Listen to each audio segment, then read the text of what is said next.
here's something almost nobody realizes when they start training. Your body isn't built evenly. Out of the hundreds of muscles you have, just 5 of them are responsible for roughly 80% of your total muscular size. Everything else, biceps, calves, forearms, abs, is detail work. And yet most people build their entire routine around the wrong 20%. By the end of this video, you'll know exactly which 5 muscles actually determine how big and strong you look, why they matter more than anything else you're training, and the one mistake almost everyone makes that keeps them small for years. Let's start with muscle number 1, the quadriceps. Your quads are the single largest muscle group in your entire body. They sit on the front of your thigh, made up of 4 separate heads working together to extend your knee every time you stand up, walk, or push off the ground.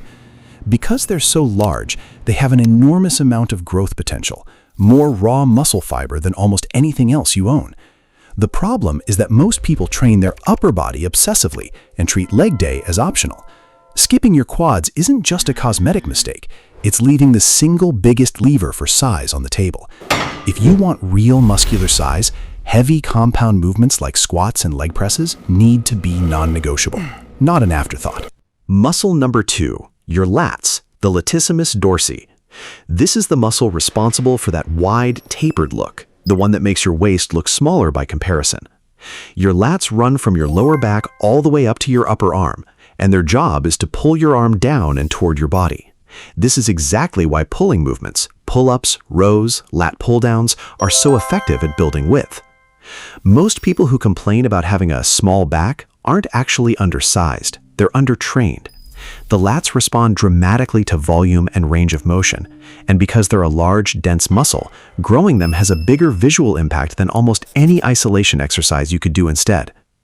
Muscle number 3, your chest, the pectoralis major. Your chest is pure mass sitting right at the center of your frame, and it's one of the fastest muscles in the body to show visible growth. That's part of why it's so popular. People see progress quickly and stay motivated. But here's the mistake.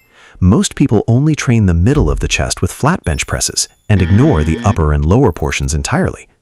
The pecs are a fan-shaped muscle, meaning different angles recruit different fibers. If you're only doing flat presses, you're only developing a fraction of what this muscle is capable of.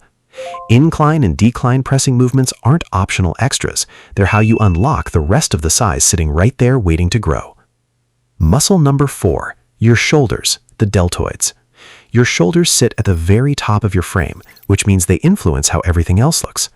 Wide shoulders make your waist look smaller, your arms look longer, and your entire upper body look more proportional, even before you build anything else. The deltoid has 3 separate heads, front, side, and rear. Most people only train the front head, mainly because pressing movements like bench press already hit it indirectly. That means the side and rear delts, the 2 heads that actually create width and a 3-dimensional look, are chronically undertrained. Lateral raises and rear delt work aren't accessory movements. For most people, they're the missing piece. Muscle number 5, your glutes. Your glutes are the single most powerful muscle in the human body, generating more force than any other muscle group you have. They're responsible for hip extension. Every time you stand up, sprint, jump, or climb stairs, your glutes are doing the heavy lifting. Despite being enormous and incredibly strong, they're one of the most neglected muscles in the average gym-goer's program, especially in men who assume glute training is only relevant for aesthetics. It isn't. Weak glutes don't just limit your size. They limit your squat, your deadlift, your sprint speed, and they put more strain on your lower back and knees to compensate. Hip thrusts, deadlifts, and heavy squats aren't optional here either. So let's put this together. Quads, lats, chest, shoulders, and glutes. 5 muscle groups, and together they account for roughly 80% of your total muscular size. Not because they're trendy, not because they look good in a mirror selfie, but because they're physically the largest, most metabolically demanding muscles your body has. And here's the mistake almost everyone makes. They spend the majority of their training time and energy on the remaining 20%. Biceps, triceps, abs, calves, forearms. These muscles matter, and they deserve their place in a program, but they are not what determines whether you look big or small. You can train biceps every single day for a year and still look underdeveloped if your back, chest, shoulders, quads, and glutes are lagging behind. The muscles people obsess over the most in the mirror are often the ones contributing the least to overall size. So what should you actually do with this information? Build your program around these 5 muscle groups first. Prioritize compound, heavy, multi-joint movements that hit them directly.